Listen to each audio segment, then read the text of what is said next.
प्यारे दर्शकों, गरुड़ महापुराण के एक नए भाग में आपका स्वागत है। प्यारे दर्शकों से बेनती है कि या तो कथा पूरी देखें या ना देखें। अगर आप आधी कथा देखेंगे या बीच में छोड़ेंगे तो आप पाप के भागीदार होंगे। प्यारे दर्शकों, आप सभी का हमारे चैनल में स्वागत है। धर्म से जुड़ी वीडियो देखने के लिए हमारे चैनल को सब्सक्राइब और लाइक करें। धन्यवाद। प्यारे दर्शकों, अगर आपने वीडियो का इससे पहला भाग नहीं देखा तो इस चैनल पर जाकर देखें। धन्यवाद। हम यह दुआ करते हैं कि प्यारे दर्शकों के ऊपर श्री हरि कृपा करे। सभी प्रेम से बोलो श्री हरि, श्री हरि, श्री हरि। राजा बभ्रुवाहन की कथा राजा द्वारा प्रेत के निमित्त की गई और दैहिक क्रिया एवं वृषोत्सर्ग से प्रेत का उद्धार। गरुड़ ने कहा है, निशाप देव, आपने यह कहा कि जब मनुष्य की और दैहिक क्रिया को करने वाला कोई न हो तो उस आद्य क्रिया को राजा संपन्न कर सकता है। प्राचीन काल में क्या किसी राजा ने किसी ऐसे व्यक्ति की और दैहिक आदि क्रिया संपन्न की थी? श्री कृष्ण ने कहा है, सुपर्ण, तुम सुनो। जिस राजा ने इस क्रिया को किया था मैं उसके विषय में कहूँगा। त्रेतयुग में वंग देश में बभ्रुवाहन नाम का एक राजा था। हे पक्षींद्र, वह समुद्र से चारों ओर घिरी हुई अपनी पृथ्वी की धर्मानुसार भली भांति रक्षा करता था। उसने अपने जीवन काल में इस संपूर्ण पृथ्वी का विधिवत भोग किया। उसके शासन काल में कोई भी पापी नहीं था। प्रजाओं को न तो चोर का भय था और न तो दुष्टजनों के द्वारा किए गए उपद्रवों का आतंक था। उसके राज्यकाल में किसी भी प्रकार के रोग का भी भय नहीं था। सभी अपने अपने धर्म में अनुरक्त थे।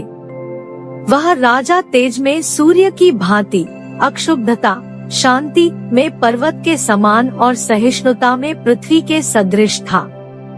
किसी समय उस राजा ने 100 घुड़सवार सैनिकों को साथ लेकर मृग्या के लिए एक घने वन की ओर प्रस्थान किया। उस समय योद्धाओं के सिंहनाद, शंख तथा दुंदुभियों की ध्वनि से मिलकर निकले किलकिलाहट भरे शब्दों से वातावरण गूंज रहा था। वहाँ स्थान स्थान पर चारों ओर उस राजा की स्तुति हो रही थी। चलते चलते उस राजा को नंदनवन के समान एक वन दिखाई पड़ा। वह वन बिल्व, मंदार, खदिर, कैथ तथा बांस के वृक्षों से परिव्याप्त था। ऊंचे नीचे पर्वतों से चारों ओर घिरा हुआ था। जल रहित तथा निर्जन उस वन का विस्तार कई योजन का था। मृग, सिंह तथा अन्य महाभयंकर हिंसक जीव जंतु उसमें भरे हुए थे। अपने सेवक एवं सैनिकों के साथ नाना प्रकार के मुर्गों को मारते हुए उस नरशार्दूल ने खेल ही खेल में उस वन को विक्षुब्ध कर दिया। इसके बाद राजा ने किसी एक मृग के कुक्षे भाग में बाण का प्रहार किया। आहत होकर भी वह मृग बड़ी तेजी से दौड़ पड़ा। राजा ने भी उस मृग का पीछा किया। अकेला अत्यधिक दूरी तय करने के कारण थका हुआ, भूख प्यास से पीड़ित वह राजा उस वन को पार कर एक दूसरे घनघोर वन में जा पहुंचा। अत्यंत प्यास से क्षुब्ध होकर वह उस वन में इधर उधर जल खोजने लगा। हंस और सारस पक्षियों के शब्द से सूचित किए गए पूर्चक्र नामक सरोवर पर जाकर उसने अश्व के साथ वहां स्नान किया।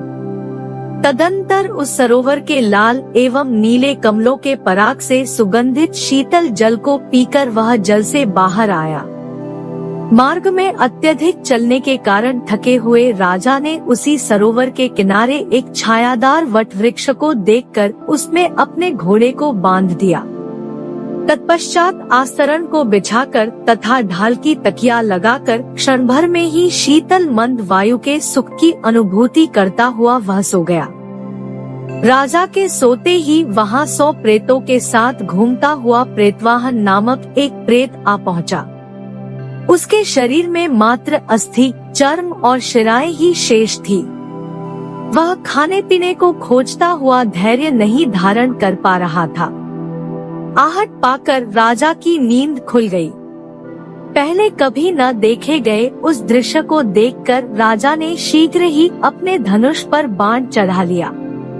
अपने सामने राजा को देखकर वह प्रेत भी स्थाणु के सदृश खड़ा रहा। उसको अवस्थित देखकर राजा के मन में कौतूहल हो उठा।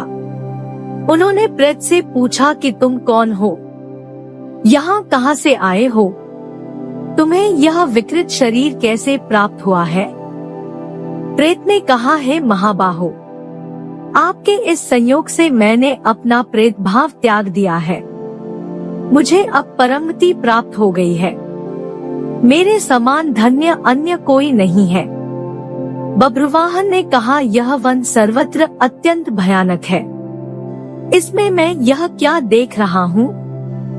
हे पिशाच, यहाँ यह वन भी आंधी के झोंकों से ग्रस्त है। यहाँ पतंग, मशक, मधुमक्खी, कबंध, शिरी, मत्स्य, कच्छप, गिरगिट, बिच्छू, भ्रमर, सर्प, अधोमुखी हवाएं चलती हैं, बिजली की आग जलती है, वायु के झोंकों से इधर उधर तिनके हिलडुल रहे हैं। यहाँ नाना प्रकार के जीव जंतु, हाथी तथा टिड्डियों के बहुत प्रकार के शब्द सुनाई पड़ रहे हैं, किंतु कहीं पर भी कोई दिखाई नहीं दे रहा है। यह सब विकृत स्थिति देखकर मेरा हृदय कांप रहा है। प्रेत ने कहा, राजन, जिन प्राणियों का अग्नि संस्कार, श्राद्ध, तर्पण, षट्पंड, दशगात्र, सपिंडीकरण नहीं हुआ है, जो विश्वासघाती, मद्यपी और स्वर्ण चोर रहे हैं, जो लोग अपमृत्यु से मरे हैं, जो ईर्ष्या करने वाले हैं, जो अपने पापों का प्रायश्चित नहीं करते हैं, जो गुरु आदि की पत्नी के साथ गमन करते हैं, वे सभी प्राणी अपने कर्मों के कारण भटकते हुए प्रेत रूप में यहाँ पर निवास करते हैं। इनको खानपान बड़ा दुर्लभ है। ये अत्यधिक पीड़ित रहते हैं। हे राजन, कृपया आप इनका और्ध्वदैहिक संस्कार करें। जिनके माता पिता, पुत्र और भाई बंधु नहीं है, उनका और्ध्वदैहिक संस्कार राजा को स्वयं करना चाहिए। राजा इससे अपने पारलौकिक शुभ कर्म को भी संपन्न कर सकता है और वह सभी दोहकों से विमुक्त हो जाता है। इस कर्म से सम्मानित होकर राजा अपनी दुर्गति दूर कर सकता है। इस संसार में कौन किसका भाई है, कौन किसका पुत्र है और कौन किसकी स्त्री है, सभी स्वार्थ के वशीभूत है। उनमें मनुष्य को विश्वास नहीं करना चाहिए, क्योंकि वह अपने कम का स्वयं ही भोग करता है। धन घर में छूट जाता है, भाई बंधु श्मशान में छूट जाते हैं, शरीर काष्ठ को सौंप दिया जाता है, जीव के साथ पाप पुण्य ही जाता है। गृहेश्वरथा निवर्तन्ते श्मशाने चैव बांधवाः शरीरम काष्ठमादत्ते पापम पुण्यं सह व्रजे। आथा राजन, अपने कल्याण की इच्छा से आप इस नश्वर शरीर से अविलंब प्रेतों का और्ध्वदैहिक कर्म संपन्न करें। राजा ने कहा, है प्रेतराज, त्रिशकाय भयंकर नेवाले तुम प्रेत के समान दिखाई देते हो। तुम प्रसन्न होकर अपना जैसा वृत्तांत हो वैसा सब कुछ मुझसे कहो। इस प्रकार पूछे जाने पर प्रेत ने अपना सारा वृत्तांत राजा से कहा। प्रेत ने कहा, है नृपश्रेष्ठ, मैं प्रारंभ से लेकर आज तक का संपूर्ण वृत्तांत आपसे कह रहा हूँ। है राजन, सभी संपदाओं को सुखपूर्वक वहन करने वाला, विभिन्न जनपदों में उत्पन्न नाना प्रकार के रत्नों से परिव्याप्त, अनेकानेक पुष्पों से सुशोभित वन प्रांत वाला तथा विभिन्न पुण्यजनों से आवृत विदिशा नामक एक नगर था। सदैव देवाराधन में अनुरक्त रहता हुआ मैं उसी नगर में निवास करता था। मैं वैश्य जाति में उत्पन्न हुआ था। उस जन्म में सुदेव मेरा नाम था। मेरे द्वारा दिए गए हव्य से देवता और कव्य से पितृगण संतुष्ट रहते थे। मैंने नाना प्रकार के दान देकर ब्राह्मणों को संतृप्त किया था। मेरा आहार विहार सुनिश्चित था। दीनहीन, अनाथ और विशिष्ट सत्पात्रों को मैंने अनेक प्रकार से सहायता पहुंचाई थी, किंतु दैवयोग से वह सब निष्फल हो गया। मेरे न तो कोई संतान हुई, न कोई सगे बंधु बांधव है, और न वैसा कोई मित्र ही है जो मेरा और्ध्वदैहिक कर्म कर सके। हे श्रेष्ठ राजन, उसी से मेरा यह प्रेतत्व स्थिर हो गया है। हे भूखते एकादशा, त्रिपाक्षिक, षाण्मासिक, वार्षिक तथा जो मासिक श्राद्ध होते हैं, इन सभी श्राद्धों की कुल संख्या 16 है। जिस मृतक के लिए इन श्राद्धों का अनुष्ठान नहीं किया जाता है, उसका प्रेतत्व अन्य सैकड़ों श्राद्ध करने पर भी स्थिर ही रहता है। हे महाराज, ऐसा जानकर आप मुझे इस प्रेतत्व से मुक्ति प्रदान कराएं। इस संसार में राजा सभी वर्णों का बंधु कहा गया है, इसलिए आप मेरा निस्तार करें। हे राजेंद्र, मैं आपको यह मणिरत्न दे रहा हूँ। जिस प्रकार मेरा कल्याण हो, मुझ पर कृपा करके आप वैसा ही कार्य करें। मेरे निष्ठुर सपिंडों और सगोत्रियों ने मेरे लिए वृषोत्सर्गन नहीं किया है, उसी से मैं इस प्रत्योनि को प्राप्त हुआ हूँ। भूख प्यास से आक्रांत में खाने पीने के लिए कुछ नहीं पा रहा हूँ, उसी से मेरे शरीर में यह विकृति आ गई है। शरीर कृश हो गया है, इसमें मांस तक नहीं रह गया है। भूख प्यास से उत्पन्न इस महान दोहक को मैं बार बार भोग रहा हूँ। वृषोत्सर्ग न करने के कारण यह कष्टकारी प्रेतत्व मुझे प्राप्त हुआ है। हे राजन, हे दया सिंधु, इसीलिए मैं प्रेतत्व निवृत्ति के निमित्त आपसे प्रार्थना कर रहा हूँ। आप मेरा कल्याण करें। राजा ने कहा, हे प्रेत, मेरे कुल का कोई प्रेत हुआ है, यह मनुष्य कैसे जान सकता है? प्राणी इस प्रेतत्व से कैसे मुक्त हो सकता है? यह सब तुम मुझे बताओ। प्रेत ने कहा, हे राजन, लिंग, चिन्ह विशेष और पीड़ा के कारण प्रत्योनि का अनुमान लगाना चाहिए। इस पृथ्वी पर प्रेत द्वारा उत्पन्न की गई जो पीड़ाएं हैं, उनका मैं वर्णन कर रहा हूँ। जब स्त्रियों का ऋतुकाल निष्फल हो जाता है, वंश वृद्धि नहीं होती है, अल्पायु में ही किसी परिजन की मृत्यु हो जाती है, तो उसे प्रेतोत्पन्न पीड़ा माननी चाहिए। अकस्मात जब जीविका छिन जाती है, लोगों के बीच अपनी प्रतिष्ठा विनष्ट हो जाती है, एकाएक घर जलकर नष्ट हो जाता है, तो उसे प्रेतजन्य पीड़ा ही माने। जब अपने घर में नित्य कलह हो, मिथ्यापवाद हो, राज्यक्षमा आदि रोग उत्पन्न हो जाए, तो उसे प्रेतोद्भूत पीड़ा समझे।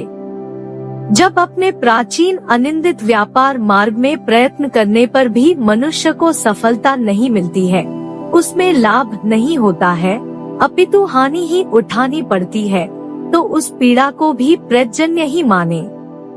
जब अच्छी वर्षा होने पर भी कृषि विनष्ट हो जाती है, व्यापार में प्राणी की जीविका भी चली जाती है, अपनी स्त्री अनुकूल नहीं रह जाती है, तो उस पीड़ा को भी प्रेत समुद्भूत माननी चाहिए। हे राजन, इसी प्रकार की अन्य पीड़ाओं से आप प्रेतत्व का ज्ञान प्राप्त कर सकते हैं।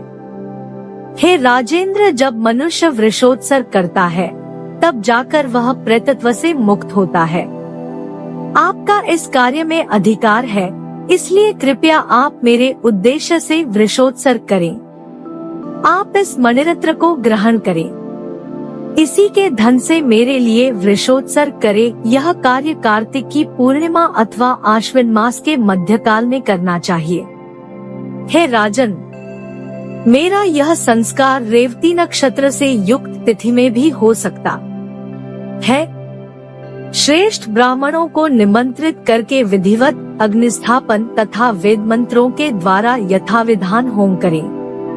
बहुत से ब्राह्मणों को बुलाकर इस रत्न से प्राप्त हुए धन के द्वारा उन्हें भोजन कराएं। ऐसा करने से मुझे मुक्ति प्राप्त हो सकेगी। श्री कृष्ण ने कहा, हे खगेश, इसके बाद राजा ने उस प्रेत से ऐसा ही होगा यह कहकर मणि ले ली। जो व्यक्ति धन ले लेता है वह भी उस दाता की क्रिया करने का अधिकारी हो जाता है। प्रेतविषक इस प्रकार की वार्ता उन दोनों के मध्य जिस समय चल रही थी, उसी समय देखते ही देखते वहां घंटा और भेरियों की ध्वनि करती हुई राजा की चतुरंगिणी सेना आ गई। उस सेना के आते ही प्रेत अदृश्य हो गया। उसके बाद उस वन से निकलकर राजा अपने नगर चला आया। तदंतर उसने कार्तिक मास की पूर्णिमा तिथि आने पर उस प्राप्त हुई मणि के धन से प्रेतत्व निवृत्ति के लिए विधिवत वृषोत्सर्ग किया। हे गरुड़, उस संस्कार के पूर्ण होते ही वह प्रेत भी तत्काल सुवर्ण देह से सुशोभित हो उठा और उसने राजा को प्रणाम किया। तत्पश्चात उस राजा की प्रशंसा करते हुए प्रेत ने कहा, हे देव, यह सब आपकी महिमा है। इस प्रकार राजा के द्वारा किए गए उपकार के प्रति कृतज्ञता ज्ञापित करते हुए वह स्वर्गलोक को चला गया। जिस प्रकार राजा के द्वारा किए गए संस्कार से वह प्रेत अपने प्रेतत्व से मुक्त हुआ था, वह सब वृत्तांत मैंने तुम्हें सुना दिया। अब तुम और क्या सुनना चाहते हो? अगला भाग देखने के लिए चैनल को सब्सक्राइब और लाइक करें। धन्यवाद। प्रेतत्व से कैसे मुक्त हो सकता है, यह सब तुम मुझे बताओ। प्रेत ने कहा, हे राजन, लिंग, चिन्ह विशेष और पीड़ा के कारण प्रत्योनि का अनुमान लगाना चाहिए। इस पृथ्वी पर प्रेत द्वारा उत्पन्न की गई जो पीड़ाएं हैं, उनका मैं वर्णन कर रहा हूँ। जब स्त्रियों का ऋतुकाल निष्फल हो जाता है, वंश वृद्धि नहीं होती है, अल्पायु में ही किसी परिजन की मृत्यु हो जाती है, तो उसे प्रेतोत्पन्न पीड़ा माननी चाहिए। अकस्मात जब जीविका छिन जाती है, लोगों के बीच अपनी प्रतिष्ठा विनष्ट हो जाती है, एकाएक घर जलकर नष्ट हो जाता है, तो उसे प्रेतजन्य पीड़ा ही माने। जब अपने घर में नित्य कलह हो, मिथ्यापवाद हो, राज्यक्षमा आदि रोग उत्पन्न हो जाए, तो उसे प्रेतोद्भूत पीड़ा समझे। जब अपने प्राचीन अनिंदित व्यापार मार्ग में प्रयत्न करने पर भी मनुष्य को सफलता नहीं मिलती है, उसमें लाभ नहीं होता है, अपितु हानि ही उठानी पड़ती है, तो उस पीड़ा को भी प्रेतजन्य ही माने।